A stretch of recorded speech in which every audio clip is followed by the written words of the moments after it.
Movie ಆರಂಭದಲ್ಲಿ stone ಅನ್ನೋ lady ಸಮುದ್ರದ ತೀರದಲ್ಲಿ ಕೂತು ತನ್ನ ತಾಯಿಯನ್ನ ನೋಡ್ತಾ ಇರ್ತಾಳೆ. ಆಗ ಇವಳ ತಾಯಿ ನೀರಲ್ಲಿ ಆಟ ಆಡೋಣ ಬಾ ಅಂತ ಕರೆದಾಗ ಸ್ಟೋನ್ ಬೇಡ ಅಂತ ಹಾಗೆ ಕೂತಿರ್ತಾಳೆ. ಆಗ ಇವಳ ತಾಯಿ ಸ್ಲೋಲಿ ಸಮುದ್ರದ ಒಳಗಡೆ ಹೋಗ್ಬೇಕಾದ್ರೆ ಸ್ಟೋನ್ ತಕ್ಷಣ ಎದ್ದು ಮುಂದೆ ಹೋಗ್ತಾಳೆ. ತಕ್ಷಣ ಸ್ಟೋನ್ಗೆ ಎಚ್ಚರ ಆದಾಗ ಗೊತ್ತಾಗುತ್ತೆ ಇದು ಇವಳ ಕನಸು ಅಂತ. ನಂತರ ಇವಳನ್ನ ಕೌನ್ಸಿಲರ್ ಡಾಕ್ಟರ್ ಬ್ರೂಕ್ಸ್ ಹತ್ರ ಕರ್ಕೊಂಡು ಹೋಗ್ತಾರೆ. Basically stone Saint Leonardo island ಅಲ್ಲಿ ಮಾಡಲ್ಪಟ್ಟ ಒಂದು ಜೈಲ್ ಕಮ್ ಎಕ್ಸ್ಪೆರಿಮೆಂಟ್ ಸೆಂಟರ್ ಅಲ್ಲಿ ಕೈದಿಯಾಗಿರ್ತಾಳೆ. ಸ್ಟೋನ್ ಮುಂಚೆ US ಸ್ಪೆಷಲ್ ಫೋರ್ಸ್ ಅಲ್ಲಿ ಕೆಲಸ ಮಾಡ್ತಾ ಇದ್ದಾಗ ಸೆನೆಟರ್ ಆಲನ್ ಅನ್ನೋ ಆಫೀಸರ್ ನ ಬಾಡಿಗಾರ್ಡ್ ಆಗಿ ಅಪಾಯಿಂಟ್ ಮಾಡಿರ್ತಾರೆ. ಆದ್ರೆ ಒಂದು ದಿನ ಸೆನೆಟರ್ ಆಲನ್ ಮತ್ತೆ ಇವನ ಫ್ಯಾಮಿಲಿಯನ್ನ ಶೂಟ್ ಮಾಡಿ ಸಾಯಿಸಿರ್ತಾರೆ. ಅನ್ಫಾರ್ಚುನೇಟ್ಲಿ ಸ್ಟೋನ್ ಇವನ ಬಾಡಿಗಾರ್ಡ್ ಆಗಿರೋದ್ರಿಂದ ಈ ಕೊಲೆ ಮಾಡಿದ್ದು ಇವಳೇ ಅಂತ ಜೀವಾವಧಿ ಶಿಕ್ಷೆಯನ್ನ ವಿಧಿಸ್ತಾರೆ. ಈ ಜೈಲಲ್ಲಿ ಜೀವಾವಧಿ ಶಿಕ್ಷೆಯಾಗಿರೋ ಅಥವಾ ಖತರ್ನಾಕ್ ಕೈದಿಗಳನ್ನ ತಂದು ಅವರ ಮೇಲೆ ಇಲ್ಲಿಗಲ್ ಎಕ್ಸ್ಪೆರಿಮೆಂಟ್ಸ್ ಮಾಡ್ತಾ ಇರ್ತಾರೆ. ಸ್ಟೋನ್ ಮೇಲೆ ಕೆಲವು ಎಕ್ಸ್ಪೆರಿಮೆಂಟ್ಸ್ ಮಾಡಿರೋದ್ರಿಂದ ಇವಳ ಮೆಂಟಲ್ ಸ್ಟೆಬಿಲಿಟಿ ತುಂಬಾನೇ ಹಾಳಾಗಿರುತ್ತೆ. ಅದು ಅಲ್ಲದೆ ವಿಚಿತ್ರವಾದ ಕನಸುಗಳು ಕೂಡ ಬೀಳುತ್ತಾ ಇರ್ತವೆ.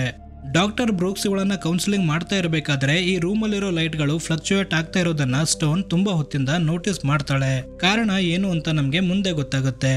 ಆದ್ರೆ ಬ್ರೂಕ್ಸ್ ಇಲ್ಲಿ ಸ್ಟೋನ್ಗೆ ಅಂತ ಒಂದು ಆಫರ್ ಇಡ್ತಾನೆ. ನಿಜ ಏನು ಅಂತ ಹೇಳಿದ್ರೆ ನಿನ್ನ ಶಿಕ್ಷೆಯನ್ನ ಕಮ್ಮಿ ಮಾಡಿ ಈ ಜೈಲಿಂದ ಬಿಡುಗಡೆ ಮಾಡ್ತೀವಿ ಅಂತ ಹೇಳಿದಾಗ ಸ್ಟೋನ್ ಜನಗಳಿಂದ ಮತ್ತೆ ಕಾನೂನಿಂದ ದೂರ ಇರೋ ಈ ಜೈಲಲ್ಲಿ ಯಾವತ್ತೂ ನ್ಯಾಯ ಸಿಗೋದಿಲ್ಲ. ಕೈದಿಗಳನ್ನ ಈ ಜೈಲಿಗೆ ತಗೊಂಡು ಬರೋದೇ ಅವರ ಮೇಲೆ ಎಕ್ಸ್ಪೆರಿಮೆಂಟ್ ಮಾಡೋಕೆ ಅಂತ ಹೇಳ್ತಾಳೆ. ಅದೇ ಟೈಮ್ಗೆ ಒಂದು ಕಾಗೆ ಗ್ಲಾಸ್ ಬಡ್ಕೊಂಡು ಒಳಗಡೆ ಬಂದಾಗ ಇಬ್ರು ಸೆಕ್ಯೂರಿಟಿ ಗಾರ್ಡ್ಸ್ ತಕ್ಷಣ ಒಳಗಡೆ ಬರ್ತಾರೆ. ಯಾಕಂದ್ರೆ ಸ್ಟೋನ್ ಬ್ರೂಕ್ಸ್ ಜೊತೆ ಜಗಳ ಮಾಡ್ತಾ ಇರಬೇಕು ಅಂತ ತಿಳ್ಕೊಂಡಿರ್ತಾರೆ. ಆಗ ವುಡ್ ಹೌಸ್ ಅನ್ನೋ ಸೆಕ್ಯೂರಿಟಿ ಗಾರ್ಡ್ ಈ ಕಾಗೆಯನ್ನ ತುಳಿದು ಸಾಯಿಸಿ ಒಂದು ಡಸ್ಟ್ ಬಿನ್ ಅಲ್ಲಿ ಬಿಸಾಕ್ತಾನೆ. ನಂತರ ಇಬ್ರು ಸೆಕ್ಯೂರಿಟಿ ಗಾರ್ಡ್ಸ್ ಸ್ಟೋನ್ಗೆ ಕರ್ಕೊಂಡೋಗಿ ಒಂದು ಸೆಲ್ ಅಲ್ಲಿ ಲಾಕ್ ಮಾಡ್ತಾರೆ. ಈ ಸೆಲ್ ಅಲ್ಲಿ ಕಾನ್ವೆ ಅನ್ನೋ ಲೇಡಿ ಕೈದಿ ಮುಂಚೆಯಿಂದನೂ ಇರ್ತಾಳೆ. ಇಬ್ಬರ ನಡುವೆ ಮಾತಿಗೆ ಮಾತು ಬೆಳೆದು ಜಗಳ ಆಡೋಕೆ ಶುರು ಮಾಡಿದಾಗ ಹೊರಗಡೆ ಬೇರೆ ಕೈದಿಗಳು ಈ ಶಬ್ದ ಕೇಳಿ ಎಂಜಾಯ್ ಮಾಡ್ತಾ ಇರ್ತಾರೆ. ಕಾನ್ವೆ ಕೈಯಲ್ಲಿ ಸೀಸರ್ ಇರೋದ್ರಿಂದ ಸ್ಟೋನ್ಗೆ ಕಟ್ ಹಾಕ್ಬೇಕು ಅಂತ ಅಟ್ಯಾಕ್ ಮಾಡ್ತಾ ಇದ್ದಾಗ ಇವಳ ಆಂಕಲ್ ಹತ್ರ ಒಂದು ಕಟ್ ಬೀಳುತ್ತೆ. ಅದಕ್ಕೆ ಸ್ಟೋನ್ ಇವಳ ಮುಖವನ್ನ ಒಂದು ಬಟ್ಟೆಯಿಂದ ಕವರ್ ಮಾಡಿ ಉಸಿರುಗಟ್ಟಿ ಸಾಯಿಸಬೇಕು ಅಂತ ಪ್ರಯತ್ನ ಮಾಡ್ತಾ ಇದ್ದಾಗ ಕಾನ್ವೆ ಪ್ರಜ್ಞೆ ತಪ್ಪಿ ಬೀಳುತ್ತಾಳೆ. ಆಗ ಲೆನನ್ ಅನ್ನೋ ಸೆಕ್ಯೂರಿಟಿ ಗಾರ್ಡ್ ಬಂದು ಸ್ಟೋನ್ ಕಾಲಿಗೆ ಕಟ್ ಬಿದ್ದಿರೋದ್ರಿಂದ ಜೈಲಲ್ಲಿರೋ ಆಸ್ಪತ್ರೆಗೆ ಕರ್ಕೊಂಡು ಹೋಗ್ತಾನೆ. ಆದ್ರೆ ಈ ಜೈಲಲ್ಲಿರೋ ಡಾಕ್ಟರ್ ಬ್ರ್ಯಾಗ್ ಪೇಷಂಟ್ ಗಳು ಒದ್ದಾಡಿ ಸಾಯ್ತಾ ಇದ್ರು ಟೆನ್ಷನ್ ತಗೊಳ್ಳದೆ ಆರಾಮಾಗಿ ಕೂತು ಸ್ನಾಕ್ಸ್ ತಿಂತಾ ಇರ್ತಾಳೆ. ಆಗ ಲೆನನ್ ಇವಳನ್ನ ಕರ್ಕೊಂಡು ಬಂದು ಇವಳ ಕಾಲಿಂದ ರಕ್ತ ಹರಿತಾ ಇದೆ, ಏನಾದ್ರೂ ಮಾಡು ಅಂದಾಗ ಡಾಕ್ಟರ್ ಇವತ್ತೆಲ್ಲ ನಾಳೆ ಸಾಯೋ ಕೈದಿಗಳಿಗೆ ಯಾಕೆ ಟ್ರೀಟ್ಮೆಂಟು, ವಾಪಸ್ ಕರ್ಕೊಂಡು ಹೋಗಿ ಅಂತ ಹೇಳ್ತಾಳೆ. ಬಿಕಾಸ್ ಈ ಎಲ್ಲ ಕೈದಿಗಳನ್ನ ಇಟ್ಕೊಂಡು ಬೇಕಾಬಿಟ್ಟಿ ಎಕ್ಸ್ಪೆರಿಮೆಂಟ್ ಮಾಡ್ತಾ ಇರೋದ್ರಿಂದ ಈ ರೀತಿ ಹೇಳಿರ್ತಾಳೆ. ಆಗ ಲೆನನ್ ನೀನು ತಗೊಳ್ಳೋ ಸ್ಯಾಲರಿಗೋಸ್ಕರನಾದ್ರೂ ಇವಳ ಕಾಲಿಗೆ ಸ್ಟಿಚಸ್ ಹಾಕು ಅಂದಾಗ ಡಾಕ್ಟರ್ ಶೇಮ್ಫುಲ್ ಆಗಿ ಇವಳ ಕಾಲಿಗೆ ಸ್ಟಿಚಸ್ ಹಾಕ್ತಾ ಇರ್ತಾಳೆ. ಇದೇ ಟೈಮ್ಗೆ ಇನ್ನೊಬ್ಬ ಕೈದಿಯನ್ನ ತಂದು ಇವನ ಎಕ್ಸ್ಪೆರಿಮೆಂಟ್ ಟೈಮ್ ಅಲ್ಲಿ ತಪ್ಪಿಸ್ಕೊಂಡು ಓಡೋಗ್ತಾ ಇದ್ದ. ಇವನನ್ನ ಹಿಡಿದಾಗ ಕಂಪ್ಲೀಟ್ಲಿ ಈ ರೀತಿ ಚೇಂಜ್ ಆಗಿದ್ದಾನೆ ಅಂತ ಹೇಳ್ತಾರೆ. ಆಗ ಈ ಲೇಜಿ ಡಾಕ್ಟರ್ ಸ್ಟೋನ್ ಕಾಲಿಗೆ ಸ್ಟಿಚಸ್ ಹಾಕೋದನ್ನ ಬಿಟ್ಟು ಈ ಪೇಷಂಟ್ಗೆ ಒಂದು ಇಂಜೆಕ್ಷನ್ ಕೊಡ್ತಾಳೆ. ಕೈದಿಯ ಈ ಪರಿಸ್ಥಿತಿಗೆ ಇವರು ಮಾಡುತ್ತಿರೋ ಅಕ್ರಮ ಪ್ರಯೋಗಗಳೇ ಕಾರಣವಾಗಿರುತ್ತವೆ. ಇಂಜೆಕ್ಷನ್ ಮಾಡಿದ್ರು ಕೂಡ ಯಾವ ಪರಿಣಾಮ ಆಗದೆ ತುಂಬಾನೇ ಒದ್ದಾಡ್ತಾ ಇರ್ತಾನೆ. ಈ ರೂಮ್ ಅಲ್ಲಿರೋ ಏರ್ ವೆಂಟ್ ಅಲ್ಲಿ ಸರಿಯಾಗಿ ಗಾಳಿ ಬರದೇ ಇದ್ದಾಗ ಡಸ್ಟ್ ಏನಾದ್ರೂ ಅಕ್ಯುಮುಲೇಟ್ ಆಗಿದೆಯಾ ಅಂತ ಲೆನನ್ ನೋಡ್ತಾ ಇದ್ದಾಗ ಜಿರಳೆ ತರ ಇರೋ ಹುಳಗಳು ಕೆಳಗ್ ಬೀಳುತ್ತವೆ. ಆಗ ಲೆನನ್ ಒಂದು ಜಿರಳೆಯನ್ನ ತುಳಿದು ಅಲ್ಲಿಂದ ಹೊರ ಹೋಗ್ತಾನೆ. ಡಾಕ್ಟರ್ ಬ್ರೂಕ್ಸ್ ಈ ರೂಮಿಗೆ ಬಂದಾಗ ಸ್ಟೋನ್ ಕಾಲಿಗೆ ಸ್ಟಿಚಸ್ ಹಾಕೋದನ್ನ ನಿಲ್ಸಿರೋದ್ರಿಂದ ಸ್ವತಃ ಇವನೇ ಆ ಸ್ಟಿಚಸ್ ಗಳನ್ನ ಹಾಕ್ತಾನೆ. ನಂತರ ಈ ಆಸ್ಪತ್ರೆಯ ವಾತಾವರಣ ತೋರಿಸ್ತಾ ಇರಬೇಕಾದ್ರೆ ತುಂಬಾನೇ ಮೆಸ್ಸಿ ಆಗಿರುತ್ತೆ. ಎಲ್ಲೆಡೆ ಜಿರಳೆಗಳು ಹುಳಗಳು ಓಡಾಡ್ತಾ ಇರ್ತವೆ. ಈ ಕೈದಿಗಳ ಮೇಲೆ ಬೇಕಾಬಿಟ್ಟಿ ಎಕ್ಸ್ಪೆರಿಮೆಂಟ್ ಮಾಡಿರೋದ್ರಿಂದ ಯಾವ ರೀತಿ ವರ್ತನೆ ಮಾಡ್ತಾರೆ ಅಂತ ಗೊತ್ತಾಗದೆ ಅವರ ಕೈಕಾಲುಗಳನ್ನ ಕಟ್ಟಿ ಟ್ರೀಟ್ಮೆಂಟ್ ಕೊಡ್ತಾ ಇರ್ತಾರೆ. ಹೀಗೆ ರಾತ್ರಿ ಎಲ್ರೂ ಮಲಗಿರ್ಬೇಕಾದ್ರೆ ಆ ಪೇಷಂಟ್ ಝೋಂಬಿಯಾಗಿ ಅಲ್ಲೇ ಮಲಗಿರೋ ಲೇಡಿ ಪೇಷಂಟ್ಗೆ ತಿಂತಾ ಇರುತ್ತೆ. ಈ ಝೋಂಬಿ ಆ ಪೇಷಂಟ್ ನ ತಿನ್ನೋ ಶಬ್ದ ಬರಬೇಕಾದ್ರೆ ಏನಿರ್ಬೋದು ಅಂತ ಸ್ಟೋನ್ ಎದ್ದು ನೋಡಿದಾಗ ಆ ದೃಶ್ಯವನ್ನ ನೋಡಿ ಕಿರುಚಬೇಕು ಅಂದಾಗ ಲೆನನ್ ಇವಳ ಬಾಯನ್ನ ಮುಚ್ತಾನೆ. ಲೆನನ್ ರಾತ್ರಿ ಇಲ್ಲೇನ್ ಮಾಡ್ತಾ ಇದ್ದ ಅಂದ್ರೆ ಸೆಕ್ಯೂರಿಟಿ ಗಾರ್ಡ್ ಆಗಿರೋದ್ರಿಂದ ರೌಂಡ್ಸ್ಗೆ ಅಂತ ಬಂದಿರ್ತಾನೆ. ನಂತರ ಶಬ್ದ ಮಾಡದೆ ಸ್ಟೋನ್ ಮಲಗಿರೋ ಬೆಡ್ ತಗೊಂಡು ಹೊರ ಹೋಗ್ಬೇಕಾದ್ರೆ ಸಮ್ಹೌ ಶಬ್ದ ಆಗುತ್ತೆ. ಈ ಝೋಂಬಿ ಇವರನ್ನ ತಿನ್ಬೇಕು ಅಂತ ಫಾಲೋ ಮಾಡಬೇಕಾದ್ರೆ ಸ್ಟೋನ್ಗೆ ಕಟ್ಟಿರೋದ್ರಿಂದ ಲೆನನ್ ಅವಳ ಬೆಡ್ ತಗೊಂಡು ಹೊರಗಡೆ ಬಂದು ಡೋರ್ ಕ್ಲೋಸ್ ಮಾಡಿ ಅವಳ ಕೈಕಾಲುಗಳನ್ನ ಬಿಸ್ತಾನೆ. ಆಗ ಈ ಝೋಂಬಿ ಬಾಗಿಲು ಓಪನ್ ಮಾಡ್ಕೊಂಡು ಲೆನನ್ ಮೇಲೆ ಅಟ್ಯಾಕ್ ಮಾಡಬೇಕು ಅಂದಾಗ ಸ್ಟೋನ್ ಆ ಝೋಂಬಿಗೆ ಶೂಟ್ ಮಾಡ್ತಾಳೆ. ಇದಾದ್ಮೇಲೆ ಎಲ್ಲ ಪೇಷಂಟ್ಸ್ ಮತ್ತೆ ಕೈದಿಗಳು ಝೋಂಬಿಗಳಾಗಿ ಬದಲಾಗೋದನ್ನ ತೋರಿಸ್ತಾರೆ. ಡಾಕ್ಟರ್ ಬ್ರ್ಯಾಕ್ಸ್ ಒಂದು ಬೆಡ್ ಕೆಳಗಡೆ ಇದ್ದಾಗ ಈ ಕೈದಿಗಳು ಝೋಂಬಿಗಳಾಗಿರೋದನ್ನ ನೋಡಿ ಹೊರಗಡೆ ಓಡ್ ಬರಬೇಕಾದ್ರೆ ಒಂದು ಝೋಂಬಿ ಬಂದು ಇವಳನ್ನ ಅಟ್ಯಾಕ್ ಮಾಡುತ್ತೆ.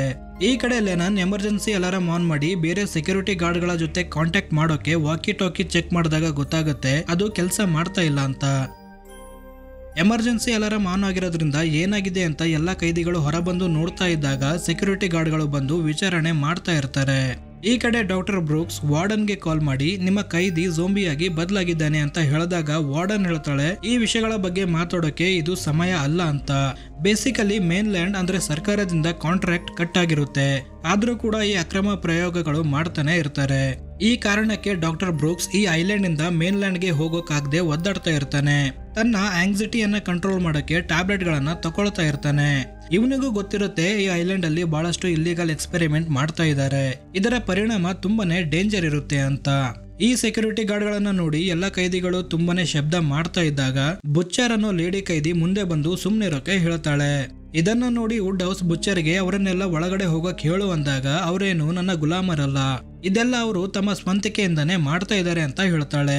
ವುಡ್ ಹೌಸ್ಗೆ ಕೆಲವು ಕೈದಿಗಳನ್ನ ಕಂಡ್ರೇನೆ ಆಗ್ತಾ ಇರಲ್ಲ, ಅದಕ್ಕೆ ಬುಚ್ಚರ್ಗೆ ನಿನ್ನ ಶೂಟ್ ಮಾಡಿದ್ರೆ ಎಲ್ಲರೂ ಒಳಗಡೆ ಹೋಗ್ತಾರೆ ಅಂತ ಇವಳ ಕಡೆ ಗನ್ ಪಾಯಿಂಟ್ ಮಾಡಿದಾಗ ಹಿಂದೆ ಝೋಂಬಿಗಳು ಕಿರ್ಚೋ ಶಬ್ದ ಕೇಳಿ ಎಲ್ಲರೂ ಶಾಕ್ ಆಗಿ ಅಲರ್ಟ್ ಆಗ್ತಾರೆ. ಆಗ ಒಬ್ಬ ಸೆಕ್ಯೂರಿಟಿ ಗಾರ್ಡ್ ಝೋಂಬಿಯಾಗಿ ಇವರ ಕಡೆ ಬರ್ತಾ ಇರಬೇಕಾದ್ರೆ ವುಡ್ ಹೌಸ್ ಅವನನ್ನ ಶೂಟ್ ಮಾಡ್ತಾನೆ. ನಂತರ ಕೆಲವು ಝೋಂಬಿಗಳು ಬಾಗಿಲಲ್ಲಿ ನಿಂತಿರೋ ಕೆಲವು ಸೆಕ್ಯೂರಿಟಿ ಗಾರ್ಡ್ ಗಳನ್ನ ಒಳಗಡೆ ಎಳ್ಕೊಂಡು ಅಟ್ಯಾಕ್ ಮಾಡ್ತಾ ಇರ್ತಾರೆ. ಇದಾದ್ಮೇಲೆ ಬಹಳಷ್ಟು ಕೈದಿಗಳು ಝೋಂಬಿಗಳಾಗಿ ಇವರ ಕಡೆ ಬರಬೇಕಾದ್ರೆ ಈ ಝೋಂಬಿಗಳ ಮೇಲೆ ಫೈರಿಂಗ್ ಶುರು ಮಾಡ್ತಾರೆ. ಆದ್ರೂ ಕೂಡ ಕೆಲವು ಝೋಂಬಿಗಳು ಈ ಗಾರ್ಡ್ಗಳ ಮೇಲೆ ಅಟ್ಯಾಕ್ ಮಾಡಿ ಅವರನ್ನ ಈ ವೈರಸ್ ಇಂದ ಇನ್ಫೆಕ್ಟ್ ಮಾಡ್ತವೆ. ಈ ಸಿಚುವೇಶನ್ ನೋಡಿ ಬುಚ್ಚರ್ ಬಿದ್ದಿರೋ ಶಾರ್ಟ್ ಗನ್ ತಗೊಂಡು ವುಡ್ ಹೌಸ್ಗೆ ಹೊಡೆದು ಬೇರೆ ಕೈದಿಗಳನ್ನ ಸಹಾಯ ಮಾಡೋಕೆ ಅಂತ ಹೋಗ್ತಾಳೆ. ಈ ಕಡೆ ಸ್ಟೋನ್ ಮತ್ತೆ ಲೆನನ್ ಕೂಡ ಒಂದು ಸೆಲ್ ಅನ್ನ ಓಪನ್ ಮಾಡಿ ಇನ್ಫೆಕ್ಟ್ ಆಗದೆ ಇರೋ ಕೈದಿಗಳನ್ನ ಈ ಝೋಂಬಿಗಳಿಂದ ಸೇವ್ ಮಾಡಿ ನಂತರ ಆ ಸೆಲ್ ಕ್ಲೋಸ್ ಮಾಡ್ತಾರೆ. ಇದಾದ್ಮೇಲೆ ಎಲ್ಲ ಕೈದಿಗಳು ಮತ್ತೆ ಕೆಲವು ಸೆಕ್ಯೂರಿಟಿ ಗಾರ್ಡ್ಗಳು ಕಿಚನ್ ರೂಮ್ಗೆ ಬಂದಾಗ ಶೆಫ್ ಕೂಡ ಝೋಂಬಿ ಆಗಿರೋದನ್ನ ನೋಡಿ ಬುಚ್ಚರ್ ಅವನ ತಲೆಯನ್ನ ಕಟ್ ಮಾಡ್ತಾಳೆ. ನಂತರ ಈ ಬದುಕಿರೋ ಜನಗಳ ಗುಂಪನ್ನ ಯಾರು ಲೀಡ್ ಮಾಡಬೇಕು ಅಥವಾ ಯಾರನ್ನ ಫಾಲೋ ಮಾಡಬೇಕು ಅನ್ನೋ ವಿಚಾರದಲ್ಲಿ ಸಣ್ಣ ಗಲಾಟೆ ಶುರು ಆಗುತ್ತೆ. ಆಗ ಸ್ಟೋನ್ ಶಬ್ದ ಮಾಡಬೇಡಿ ಅಂತ ಹೇಳಿದಾಗ ಕೋಪವತಿ ಇವಳ ಮಾತನ್ನ ನಾನು ಯಾವುದೇ ಕಾರಣಕ್ಕೂ ಕೇಳಲ್ಲ ಅಂತ ಹಿಂದೆ ಹೋಗ್ಬೇಕಾದ್ರೆ ಇನ್ನೊಂದು ಶೆಫ್ ಝೋಂಬಿ ಇವಳನ್ನ ಸಾಯಿಸುತ್ತೆ. ಕೈದಿಗಳ ಚೀರಾಟ, ಗನ್ಗಳ ಶಬ್ದ ಇಡೀ ಬಿಲ್ಡಿಂಗ್ ಅಲ್ಲೇ ಕೇಳಿಸ್ತಾ ಇರುತ್ತೆ. ಈ ಕಡೆ ವಾರ್ಡನ್ ತನ್ನ ಆಫೀಸ್ ಅಲ್ಲಿ ಕೂತು ಸಿಸಿಟಿವಿ ಕ್ಯಾಮ್ರಾಗಳಲ್ಲಿ ಈ ಎಲ್ಲ ದೃಶ್ಯವನ್ನ ನೋಡ್ತಾ ಇರಬೇಕಾದ್ರೆ ಲೆನನ್, ವುಡ್ ಹೌಸ್, ಸ್ಟೋನ್, ಬುಚ್ಚರ್ ಸೇರಿದಂತೆ ಬೇರೆ ಕೈದಿಗಳು ಈ ಆಫೀಸ್ ಒಳಗೆ ಬರ್ತಾರೆ. ವಾರ್ಡನ್ ಈ ಕೈದಿಗಳನ್ನ ನೋಡಿ ಅವರನ್ನ ಶೂಟ್ ಮಾಡಿ ಸಾಯಿಸುವಂತ ವುಡ್ ಹೌಸ್ಗೆ ಹೇಳಿದಾಗ ಬುಚ್ಚರ್ ನಮ್ಗಿಂತ ನಮ್ಮ ಅವಶ್ಯಕತೆ ನಿಂಗೆ ಜಾಸ್ತಿ ಇದೆ ಅಂತ ಹೇಳ್ತಾಳೆ. ನಂತರ ಟೇಬಲ್ ಮೇಲಿರೋ ಮೆಡಿಕಲ್ ಫೈಲ್ ಗಳನ್ನ ನೋಡಿ ಎಲ್ಲಾ ಕೈದಿಗಳಿಗೂ ಶಾಕ್ ಆಗುತ್ತೆ, ಯಾಕಂದ್ರೆ ನೆಕ್ಸ್ಟ್ ಟ್ರಯಲ್ಗೆ ಇವರನ್ನ ಯೂಸ್ ಮಾಡ್ಕೋಬೇಕು ಅಂತ ಡಿಸೈಡ್ ಆಗಿರುತ್ತೆ. ಈ ಕೈದಿಗಳ ಅನುಮತಿ ಇಲ್ಲದೆ ಇವರನ್ನ ಎಕ್ಸ್ಪೆರಿಮೆಂಟ್ ಗಳಿಗೆ ಯೂಸ್ ಮಾಡ್ಕೊಳ್ತಾ ಇರ್ತಾರೆ. ಆಗ ಸ್ಟೋನ್ ಸಿಸಿಟಿವಿಯಲ್ಲಿ ನೋಡಿದಾಗ ಡಾಕ್ಟರ್ ಬ್ರೂಕ್ಸ್ ತನ್ನ ಕ್ಯಾಬಿನ್ ಅಲ್ಲಿ ಇನ್ನೂ ಜೀವಂತವಾಗಿದ್ದಾನೆ ಅಂತ ಗೊತ್ತಾಗಿ ಜೊತೆಗೆ ಇವರಿಗೆ ಒಬ್ಬ ಡಾಕ್ಟರ್ನ ಅವಶ್ಯಕತೆ ಇರೋದ್ರಿಂದ ಅವನನ್ನ ಕಾಪಾಡಬೇಕು ಅಂತ ಹೊರ ಬರ್ತಾಳೆ. ಪವರ್ ಕಟ್ ಆಗಿ ಎಲ್ಲಾ ಲೈಟ್ ಗಳು ಆಫ್ ಆದಾಗ ಫ್ಯೂಸ್ ಏನಾದ್ರೂ ಹೋಗಿದೆಯಾ ಅಂತ ಚೆಕ್ ಮಾಡೋಕ್ ಬಂದಾಗ ಝೋಂಬಿಗಳನ್ನ ನೋಡಿ ತುಂಬಾನೇ ಹೆದರ್ಕೋತಾಳೆ. ಆದ್ರೆ ಈ ಝೋಂಬಿಗಳು ಲೈಟ್ ಆನ್ ಆಗಿರೋದ್ರಿಂದ ಸ್ಟೋನ್ ಗೆ ನೋಡದೆ ಲೈಟ್ ಗೆ ನೋಡ್ತಾ ಇರಬೇಕಾದ್ರೆ ಸ್ಟೋನ್ ಬ್ರೂಕ್ಸ್ ಹತ್ರ ಬಂದು ಅವನನ್ನ ಕರ್ಕೊಂಡು ಬರ್ತಾಳೆ. ದಾರಿಯಲ್ಲಿ ಇಬ್ರು ಗಾರ್ಡ್ಸ್ ಗಳು ಈ ವೈರಸ್ ಇಂದ ಇನ್ಫೆಕ್ಟ್ ಆಗಬಾರ್ದು ಅಂತ ಶೂಟ್ ಮಾಡ್ಕೊಂಡು ಸತ್ತಿರ್ತಾರೆ. ಆಗ ಸ್ಟೋನ್ ಅವರ ಹತ್ರ ಇದ್ದಂತ ಗನ್ ತಗೊಂಡು ಬ್ರೂಕ್ಸ್ ಗೆ ಕೊಡ್ತಾಳೆ. ಈ ಕಡೆ ವಾರ್ಡನ್ ಮತ್ತೆ ವುಡ್ ಹೌಸ್ ನಾವು ಜೀವಂತವಾಗಿರ್ಬೇಕು ಅಂದ್ರೆ ಈ ಬದುಕಿರೋ ಕೈದಿಗಳನ್ನ ಯೂಸ್ ಮಾಡ್ಕೊಂಡು ಇಲ್ಲಿಂದ ಹೊರ ಹೋಗ್ಬೇಕು ಅಂತ ಪ್ಲಾನ್ ಮಾಡ್ತಾರೆ.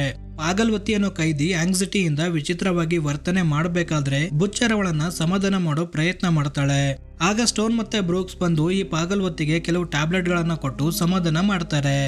ನಂತರ ಇಲ್ಲಿಂದ ಹೇಗೆ ಜೀವಂತವಾಗಿ ಹೊರ ಹೋಗ್ಬೇಕು ಅಂತ ಪ್ಲಾನ್ ಮಾಡ್ತಾ ಇದ್ದಾಗ ಗೊತ್ತಾಗುತ್ತೆ ಈ ಐಲ್ಯಾಂಡ್ ಇಂದ ಹೊರ ಹೋಗಕ್ಕೆ ಯಾವುದೇ ದಾರಿ ಇಲ್ಲ ಅಂತ. ಇಲ್ಲಿಂದ ಹೋಗ್ಬೇಕು ಅಂದ್ರೆ 5 ದಿನಗಳ ನಂತರ ಒಂದು ಹೆಲಿಕಾಪ್ಟರ್ ಕೆಲವು ವಸ್ತುಗಳನ್ನ ತಗೊಂಡ್ ಬರೋದಿದೆ. ಅದಕ್ಕೆ ನಾವು 5 ದಿನಗಳವರೆಗೂ ಈ ಝೋಂಬಿಗಳ ಮಧ್ಯೆ ಜೀವಂತವಾಗಿರಬೇಕು ಅಂತ ಹೇಳ್ತಾರೆ. ಆಗ ಬ್ಯೂಟಿವತಿ ಅನ್ನೋ ಲೇಡಿ ಕೈದಿ ಈ ಪ್ಲಾನ್ ಸಕ್ಸಸ್ ಆಗ್ಬೇಕು ಅಂದ್ರೆ ಬುಚ್ಚರ್ ನಮ್ಗೆ ಸಹಾಯ ಮಾಡ್ಲೇಬೇಕು, ಹೊಸ ಸೆಕ್ಯೂರಿಟಿ ಗಾರ್ಡ್ ಇನ್ಕ್ಲೂಡ್ ಮಾಡೋದು ಸರಿಯಲ್ಲ ಅಂತ ಹೇಳ್ತಾಳೆ. ಎಲ್ರು ಹೀಗೆ ಡಿಸ್ಕಷನ್ ಮಾಡ್ಬೇಕಾದ್ರೆ ಲೆನನ್ಗೆ ಈ ಝೋಂಬಿ ವೈರಸ್ ಎಫೆಕ್ಟ್ ಮಾಡೋಕೆ ಶುರು ಮಾಡುತ್ತೆ. ಬೇಸಿಕಲಿ ಲೆನನ್ಗೆ ಯಾವ ಝೋಂಬಿ ಕೂಡ ಕಚ್ಚಿರೋದಿಲ್ಲ, ಆದ್ರೆ ಫಸ್ಟ್ ಟೈಮ್ ಒಂದು ಝೋಂಬಿ ಇವನ ಮೇಲೆ ಅಟ್ಯಾಕ್ ಮಾಡಿದಾಗ ಆ ಝೋಂಬಿ ರಕ್ತ ಇವನ ಮುಖದ ಮೇಲೆ ಬಿದ್ದಿರುತ್ತೆ. ಅಂದ್ರೆ ಇಲ್ಲಿ ಝೋಂಬಿ ವೈರಸ್ ಇಂದ ಇನ್ಫೆಕ್ಟ್ ಆಗ್ಬೇಕು ಅಂದ್ರೆ ಝೋಂಬಿಗಳು ಕಚ್ಚಲೇಬೇಕು ಅಂತೇನಿಲ್ಲ. ಈ ಝೋಂಬಿ ರಕ್ತ ಅಥವಾ ಸಲೈವಾ ಇಂದನೂ ಇನ್ಫೆಕ್ಟ್ ಆಗ್ತಾ ಇರ್ತಾರೆ. ಎಲ್ಲರೂ ಲೆನನ್ಗೆ ಶೂಟ್ ಮಾಡಿ ಸಾಯಿಸು ಅಂದಾಗ ಸ್ಟೋನ್ ಇವರು ನನ್ನ ಪ್ರಾಣವನ್ನ ಕಾಪಾಡಿದ್ದಾರೆ, ಹೇಗಾದ್ರೂ ಮಾಡಿ ಇವರನ್ನ ಕಾಪಾಡುವಂತ ಬ್ರೂಕ್ಸ್ಗೆ ಹೇಳಿದಾಗ ಒಂದು ಚೇರ್ ಮೇಲೆ ಕೂರಿಸಿ ಹಗ್ಗದಿಂದ ಕಟ್ ಹಾಕ್ತಾರೆ. ಈ ಝೋಂಬಿ ವೈರಸ್ಗೆ ಯಾವುದೇ ಪರಿಹಾರ ಇಲ್ಲದೆ ಇರೋದ್ರಿಂದ ಲೆನನ್ ಪರಿಸ್ಥಿತಿ ತುಂಬಾನೇ ಗಂಭೀರವಾಗ್ತಾ ಇರುತ್ತೆ. ಆಗ ಬ್ರೂಕ್ಸ್ ಸ್ಟೋನ್ಗೆ ಗನ್ ಕೊಟ್ಟು ಟೈಮ್ ವೇಸ್ಟ್ ಮಾಡೋದ್ರಲ್ಲಿ ಏನು ಅರ್ಥ ಇಲ್ಲ, ಶೂಟ್ ಮಾಡು ಅಂದಾಗ ಸ್ಟೋನ್ ಮನ್ಸನ್ನ ಗಟ್ಟಿ ಮಾಡಿ ಲೆನನ್ಗೆ ಶೂಟ್ ಮಾಡ್ತಾಳೆ. ಮತ್ತೆ ಸಿಸಿಟಿವಿಯಲ್ಲಿ ನೋಡ್ತಾ ಇರಬೇಕಾದ್ರೆ ಮೇನ್ ಗೇಟ್ ಹೊರಗಡೆ ಕೆಲವು ಸರ್ವೈವರ್ಸ್ ಇರೋದನ್ನ ನೋಡಿ ಅವರನ್ನ ಕಾಪಾಡಬೇಕು ಅಂತ ಸ್ಟೋನ್, ಬುಚ್ಚರ್, ಬ್ರೂಕ್ಸ್ ಮತ್ತೆ ವಾರ್ಡನ್ ಹೊರಗಡೆ ಬರ್ತಾರೆ. ಆದ್ರೆ ಇಲ್ಲಿ ವಾರ್ಡನ್ ಹೊರಗಡೆ ಹೋಗೋದು ಸರ್ವೈವರ್ಸ್ ನ ಕಾಪಾಡಬೇಕು ಅಂತಲ್ಲ, ಎಲಿಜಬೆತ್ ಅನ್ನೋ ಇವಳ ತಂಗಿಯನ್ನ ಕಾಪಾಡಬೇಕು ಅಂತ. ಇಲ್ಲಿ ಸಮಸ್ಯೆ ಏನಾಗಿದೆ ಅಂದ್ರೆ ಈ ಝೋಂಬಿ ವೈರಸ್ ಇಡೀ ಐಲ್ಯಾಂಡ್ ಅಲ್ಲಿ ಹರಡಿರುತ್ತೆ. ಐಲ್ಯಾಂಡ್ ಅಲ್ಲಿ ವಾಸ ಮಾಡೋ ಜನಗಳು ಕೂಡ ಈ ವೈರಸ್ ಗೆ ಬಲಿಯಾಗಿರ್ತಾರೆ. ಈ 4 ಜನ ಮೇನ್ ಗೇಟ್ ಹತ್ರ ಬಂದು ಗೇಟ್ ಓಪನ್ ಮಾಡಿದಾಗ ಬಹಳಷ್ಟು ಝೋಂಬಿಗಳು ಬಂದಿರೋದನ್ನ ಒಳಗಡೆ ಕೂತಿರೋ ಗಾರ್ಡ್ಸ್ ಮತ್ತೆ ಕೈದಿಗಳು ಸಿಸಿಟಿವಿಯಲ್ಲಿ ನೋಡ್ತಾ ಇರ್ತಾರೆ. ವುಡ್ ಹೌಸ್ ಮತ್ತೆ ಬ್ಯೂಟಿವತಿ ತಲೆಯಲ್ಲಿ ಕೆಲವು ಐಡಿಯಾಗಳು ಬರ್ತಾ ಇರ್ತವೆ. ಅಂದ್ರೆ ಇವರು ಏನೋ ಪ್ಲಾನ್ ಮಾಡ್ತಾ ಇರ್ತಾರೆ. ಗೇಟ್ ಹತ್ರ ಇದ್ದಂತ ಸರ್ವೈವರ್ಸ್ ಗಳಲ್ಲಿ ಕೇವಲ ಪುಷ್ಪಾವತಿ ಅನ್ನೋ ಹುಡುಗಿಯನ್ನ ಮಾತ್ರ ರೆಸ್ಕ್ಯೂ ಮಾಡ್ತಾರೆ. ಆಗ ವಾರ್ಡನ್ ಬಂದು ನಂತರ ಇರೋ ಲೇಡಿಯನ್ನ ಹೊರಗಡೆ ಏನಾದ್ರೂ ನೋಡಿದೀಯಾ ಅಂತ ಪುಷ್ಪಾವತಿಗೆ ಕೇಳಿದಾಗ ಇವಳು ಹೆದರಿರೋ ಕಾರಣ ಏನು ಉತ್ತರ ಕೊಡೋದಿಲ್ಲ. ನಂತರ ಎಲ್ರು ಆಫೀಸ್ ಒಳಗೆ ಬಂದಾಗ ಶೀಲವತಿ ಪುಷ್ಪಾವತಿನ ನೋಡಿ ನಾನು ಚಿಕ್ಕ ವಯಸ್ಸಲ್ಲಿ ನಿಂತರನೇ ಇದ್ದೆ ಅಂತ ಹೇಳ್ತಾ ಇರಬೇಕಾದ್ರೆ ಬುಚ್ಚರ್ ನೀನು ಇವಳಿಂದ ದೂರ ಇದ್ರೆ ನಿಂಗೆ ಒಳ್ಳೇದು ಅಂತ ಹೇಳ್ತಾಳೆ. ಆಗ ಸ್ಟೋನ್ ಎಲ್ರು ಐಸೋಲೇಷನ್ ರೂಮ್ಗೆ ಹೋಗಿ ಅಂತ ಹೇಳಿ ಲೈಟ್ ಬಗ್ಗೆ ವಿಚಾರಣೆ ಮಾಡೋಕೆ ಹೋಗ್ತಾಳೆ. ಆದ್ರೆ ಈ ಕಡೆ ಶೀಲಾವತಿ ಪುಷ್ಪಾವತಿನ ಸಾಯಿಸಬೇಕು ಅಂತ ಮ್ಯಾಗಝಿನ್ ಅಲ್ಲಿರೋ ಎಲ್ಲಾ ಬುಲೆಟ್ಸ್ ತೆಗೆದು ಕೇವಲ ಒಂದು ಬುಲೆಟ್ ಮಾತ್ರ ಇಡ್ತಾಳೆ. ಪುಷ್ಪಾವತಿ ಕೂಡ ರೂಮ್ ಅಲ್ಲಿ ಕೂತು ಅಲ್ಲಿರೋ ಒಂದು ಬೈಬಲ್ ಓದ್ತಾ ಇರ್ತಾಳೆ. ಈ ಕಡೆ ಸ್ಟೋನ್ ಮತ್ತೆ ಬ್ರೂಕ್ಸ್ ಕೂತು ಮಾತಾಡ್ತಾ ಇರಬೇಕಾದ್ರೆ ಬ್ರೂಕ್ಸ್ ಹೇಳ್ತಾನೆ ನಾನು ನಿನ್ನ ಕೇಸ್ ಫೈಲ್ ಸ್ಟಡಿ ಮಾಡ್ಬೇಕಾದ್ರೆ ಗೊತ್ತಾಯ್ತು ನೀನು ಯಾವ ಕೊಲೆನೂ ಮಾಡಿಲ್ಲ ಅಂತ. ಆದ್ರೆ ಏನ್ ಮಾಡೋಕ್ಕಾಗತ್ತೆ, ಇವತ್ತಿನ ನಮ್ಮೆಲ್ಲರ ಈ ಪರಿಸ್ಥಿತಿಗೆ ಸೆನೆಟರ್ ಎಲೆನೆ ಕಾರಣ. ಆಗ ಸ್ಟೋನ್ ಎಕ್ಸ್ಪೆರಿಮೆಂಟ್ ಮಾಡೋಕೆ ಕೈದಿಗಳ ಅವಶ್ಯಕತೆ ಇರೋದ್ರಿಂದ ಫಾಲ್ಸ್ ಕೇಸ್ ಅಲ್ಲಿ ನನ್ಗೆ ಇಲ್ಲಿಗೆ ತಂದ್ರು. ನನ್ ಮೇಲೆ ಸುಮಾರು ಇಲ್ಲಿಗಲ್ ಎಕ್ಸ್ಪೆರಿಮೆಂಟ್ ಮಾಡಿ ನನ್ನ ದೇಹನ ಸಂಪೂರ್ಣವಾಗಿ ನಾಶ ಮಾಡಿದ್ರು. ಇನ್ನೆಷ್ಟು ದಿನ ನಾನು ಬದುಕಿರ್ತೀನಿ ಅಂತ ನಂಗೆ ಗೊತ್ತಿಲ್ಲ. ಆದ್ರೆ ಸಾಯೋಕ್ ಮುಂಚೆ ಒಂದ್ಸರಿ ನಾನು ಬೀಚ್ ಹತ್ರ ಹೋಗ್ಲೇಬೇಕು. ಯಾಕಂದ್ರೆ ನಮ್ ಮನೆ ಕೂಡ ಒಂದು ಬೀಚ್ ಎದುರುಗಡೆನೆ ಇತ್ತು. ಇಷ್ಟು ಬಿಟ್ರೆ ನಂಗೇನು ನೆನಪಿಲ್ಲ ಅಂತ ಹೇಳ್ತಾಳೆ.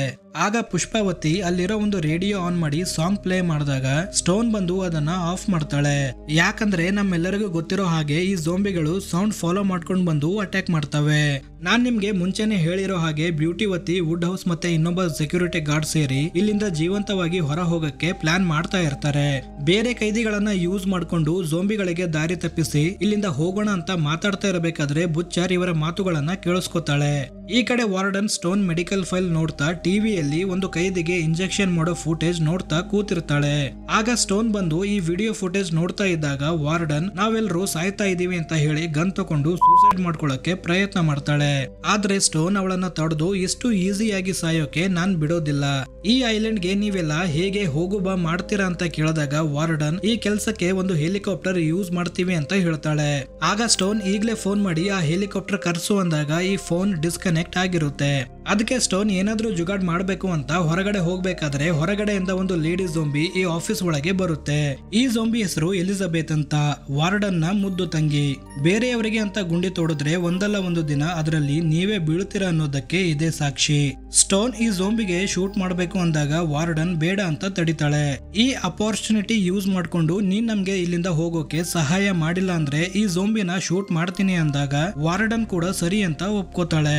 ಈ ಕಡೆ ವುಡ್ ಹೌಸ್ ಝೋಂಬಿಗಳಿಗೆ ಶೂಟ್ ಮಾಡ್ತಾ ಇದ್ದಾಗ ಬುಚ್ಚರ್ ನೀನು ಎಲ್ಲಾ ಬುಲೆಟ್ಸ್ ವೇಸ್ಟ್ ಮಾಡ್ತಾ ಇದೀಯಾ, ಶೂಟ್ ಮಾಡೋದ್ರಿಂದ ಈ ಝೋಂಬಿಗಳು ಸಾಯೋದಿಲ್ಲ ಅಂತ ಹೇಳ್ತಾಳೆ. ವುಡ್ ಹೌಸ್ ಮತ್ತೆ ಬ್ಯೂಟಿವತಿ ಮುಂಚೆನೆ ಪ್ಲಾನ್ ಮಾಡಿರೋ ಹಾಗೆ ಒಬ್ಬ ಸೆಕ್ಯೂರಿಟಿ ಗಾರ್ಡ್ಗೆ ಎಲೆಕ್ಟ್ರಿಕ್ ಶಾಕ್ ಕೊಟ್ಟು ಬೇಹೋಶ್ ಮಾಡಿ ಅವನನ್ನ ತುಂಡು ತುಂಡಾಗಿ ಕತ್ತರಿಸ್ತಾನೆ. ಈ ರಕ್ತದ ವಾಸನೆಗೆ ಎಲ್ಲ ಝೋಂಬಿಗಳು ಬಂದು ಅವನನ್ನ ತಿಂತಾ ಇರಬೇಕಾದ್ರೆ ಅವುಗಳು ಮುಂದೆ ಬರ್ದೇ ಇರೋ ತರ ತಡಿಬೇಕು ಅಂತ ಬುಚ್ಚರ್ಗೆ ಹೇಳ್ತಾನೆ. ಮೇನ್ ಲ್ಯಾಂಡ್ ಗೆ ಕರ್ಕೊಂಡೋಗಿ ಟ್ರೀಟ್ಮೆಂಟ್ ಕೊಟ್ಟು ಅವಳನ್ನ ಸರಿ ಮಾಡ್ಬೇಕು ಅಂತ ಸ್ಟೋನ್ ಮತ್ತೆ ವಾರ್ಡನ್ ಎಲಿಜಬೆತ್ಗೆ ಒಂದು ರಾಡ್ ಇಂದ ಅವಳ ಕುತ್ತಿಗೆಗೆ ಕಟ್ಟಿ ಕೆಳಗಡೆ ಕರ್ಕೊಂಡು ಬರ್ತಾರೆ. ಈ ಕಡೆ ಬ್ಯೂಟಿವತಿ ಗೇನಾಥ್ಗೆ ಹೆದರಿಸಿ ತಮ್ಮ ಪ್ಲಾನ್ ಅಲ್ಲಿ ಇನ್ಕ್ಲೂಡ್ ಮಾಡ್ಕೋತಾರೆ. ಶೀಲಾವತಿ ಪುಷ್ಪಾವತಿನ ಶೂಟ್ ಮಾಡ್ಬೇಕು ಅಂತ ಬಂದಾಗ ಪಾಗಲ್ವತಿ ಶೀಲಾವತಿಗೆ ಶೂಟ್ ಮಾಡಿ ಪುಷ್ಪಾವತಿನ ಕಾಪಾಡ್ತಾಳೆ. ನಂತರ ಎಲ್ರು ಗುಂಪಾಗಿ ಬರ್ಬೇಕಾದ್ರೆ ವುಡ್ ಹೌಸ್ ಮತ್ತೆ ಬ್ಯೂಟಿವತಿ ಎಲ್ಲರಿಗೂ ಗನ್ ಪಾಯಿಂಟ್ ಮಾಡಿ ಇವರನ್ನ ಶೂಟ್ ಮಾಡಬೇಕು ಅಂತ ಡಿಸೈಡ್ ಮಾಡ್ತಾರೆ. ಯಾಕಂದ್ರೆ ವ್ಯಕ್ತಿಗಳು ಕಮ್ಮಿ ಇದ್ದಷ್ಟು ಆದಷ್ಟು ಬೇಗ ಇಲ್ಲಿಂದ ಹೊರಗಡೆ ಹೋಗ್ಬಹುದು. ಆಗ ಪುಷ್ಪಾವತಿ ಬ್ಯೂಟಿವತಿ ಮೇಲೆ ಅಟ್ಯಾಕ್ ಮಾಡಿದಾಗ ಸ್ಟೋನ್ ಅವಳಿಗೆ ಒಂದು ಇಂಜೆಕ್ಷನ್ ಕೊಟ್ಟು ಬೇಹೋಶ್ ಮಾಡ್ತಾಳೆ. ಜೊತೆಗೆ ಎಲಿಜಬೆತ್ ಝೋಂಬಿ ವುಡ್ ಹೌಸ್ ಗೆ ಕಚ್ಚಿ ಝೋಂಬಿ ವೈರಸ್ ಇಂದ ಇನ್ಫೆಕ್ಟ್ ಮಾಡ್ತಾಳೆ. ಗೇನಾಥ್ಗೆ ಸ್ಟೋನ್ 2 ಪಂಚ್ ಹೊಡೆದು ಕೆಳಗಡೆ ಬೀಳಿಸ್ತಾಳೆ. ನಂತರ ಬುಚ್ಚರ್ ವುಡ್ ಹೌಸ್ ಗೆ ಎಲೆಕ್ಟ್ರಿಕ್ ಚೇರ್ ಮೇಲೆ ತಳ್ಳಿ ಶಾಕ್ ಕೊಟ್ಟು ಸಾಯಿಸ್ತಾಳೆ. ಬೇಸಿಕಲಿ ಈ ಎಲೆಕ್ಟ್ರಿಕ್ ಚೇರ್ ಯಾರಿಗೆ ಡೆತ್ ಸೆಂಟೆನ್ಸ್ ಆಗಿರುತ್ತೋ ಅವರನ್ನ ಸಾಯಿಸೋಕೆ ಅಂತ ಇಟ್ಟಿರ್ತಾರೆ. ಆದ್ರೆ ಈ ಜೈಲಲ್ಲಿ ಎಕ್ಸ್ಪೆರಿಮೆಂಟ್ ಫೇಲ್ ಆಗಿ ಕೈದಿಗಳು ಔಟ್ ಆಫ್ ಕಂಟ್ರೋಲ್ ಆದಾಗ ಅವರನ್ನು ಕೂಡ ಇಲ್ಲಿಗೆ ತಂದು ಸಾಯಿಸ್ತಾರೆ. ಡಾಕ್ಟರ್ ಬ್ರೂಕ್ಸ್ ಸ್ಟೋನ್ಗೆ ಕೌನ್ಸೆಲಿಂಗ್ ಮಾಡ್ತಾ ಇದ್ದಾಗ ಲೈಟ್ಗಳು ಫ್ಲಕ್ಚುಯೇಟ್ ಆಗ್ತಾ ಇದ್ವು ಅಂತ ಹೇಳಿದ್ದೆ. ಆ ಫ್ಲಕ್ಚುಯೇಷನ್ಗೆ ಇದೇ ಕಾರಣವಾಗಿರುತ್ತೆ. ಟೆಲಿಫೋನ್ ಕನೆಕ್ಷನ್ ರಿಸೆಪ್ಷನ್ ಹತ್ರ ಇರೋದ್ರಿಂದ ಅಲ್ಲಿ ಝೋಂಬಿಗಳೇನಾದ್ರೂ ಇದಾವ ಅಂತ ಪುಷ್ಪಾವತಿ ಒಂದು ಎಸಿ ಡಕ್ಟ್ ಇಂದ ಹೋಗಿ ನೋಡ್ತಾಳೆ. ಕೆಲವು ಝೋಂಬಿಗಳು ರಿಸೆಪ್ಷನ್ ಅಲ್ಲಿ ಇರೋದ್ರಿಂದ ಅವುಗಳನ್ನ ಡಿಸ್ಟ್ರಾಕ್ಟ್ ಮಾಡೋಕೆ ಅಂತ ಪಾಗಲ್ವತಿ ಹೋದಾಗ ಈ ಝೋಂಬಿಗಳು ಅವಳ ಹಿಂದೆ ಬಿದ್ದು ಅವಳನ್ನ ಕಚ್ಚಿರ್ತವೆ. ಆಗ ಪಾಗಲ್ವತಿ ನನ್ನಿಂದ ಯಾರು ಇನ್ಫೆಕ್ಟ್ ಆಗ್ಬಾರ್ದು ಅಂತ ಎಲೆಕ್ಟ್ರಿಕ್ ಚೇರ್ ಮೇಲೆ ಕೂತ್ಕೋತಾಳೆ. ಈ ಕಡೆ ಎಲ್ಲರೂ ರಿಸೆಪ್ಷನ್ ಗೆ ಬಂದು ನಮ್ಮ ಗೇನಾಥ್ ಟೆಲಿಫೋನ್ ಕನೆಕ್ಷನ್ ಸರಿ ಮಾಡಿದಾಗ ವಾರ್ಡನ್ ಹೆಲಿಕಾಪ್ಟರ್ ತಗೊಂಡ್ ಬನ್ನಿ ಅಂತ ಕಾಲ್ ಮಾಡ್ತಾಳೆ. ಆದ್ರೆ ಇವಳ ಮುದ್ದು ತಂಗಿ ಎಲಿಜಬೆತ್ ಇವಳನ್ನ ಕಚ್ಚಿ ಇನ್ಫೆಕ್ಟ್ ಮಾಡಿದಾಗ ಹೇಳ್ತಾಳೆ, ನಾನು ಈ ಐಲ್ಯಾಂಡ್ ನಾಶ ಮಾಡೋಕೆ ಹೇಳಿದೀನಿ, ನೀವ್ ಯಾರು ಬದುಕಲ್ಲ ಅಂತ ಹೇಳಿದಾಗ ಬ್ರೂಕ್ಸ್ ಅವಳ ತಲೆಗೆ ಶೂಟ್ ಮಾಡಿ ಸಾಯಿಸ್ತಾನೆ. ಈ ಶಬ್ದ ಕೇಳಿ ಝೋಂಬಿಗಳು ಮತ್ತೆ ಬಂದಾಗ ಎಲ್ಲರೂ ಬಚ್ಚಿಟ್ಕೋತಾರೆ. ಆದ್ರೆ ಗೇನಾಥ್ಗೆ ಒಂದು ಝೋಂಬಿ ಸಾಯಿಸ್ಬಿಡುತ್ತೆ. ಎಲ್ಲರೂ ಮುಂದೆ ಹೋಗ್ತಾ ಇದ್ದಾಗ ಸ್ಟೋನ್ ಮತ್ತೆ ಇವಳ ಸೆಲ್ಲಿಗೆ ಬಂದು ಒಂದು ಬುಕ್ ತಗೋಬೇಕು ಅಂದಾಗ ಕಾನ್ವೆ ಝೋಂಬಿಯಾಗಿ ಇವಳ ಮೇಲೆ ಅಟ್ಯಾಕ್ ಮಾಡ್ತಾಳೆ. ಆಗ ಬುಚ್ಚರ್ ಬಂದು ಈ ಝೋಂಬಿ ತಲೆಯನ್ನ ಕಟ್ ಮಾಡಿ ಸ್ಟೋನ್ ಗೆ ಕಾಪಾಡ್ತಾಳೆ.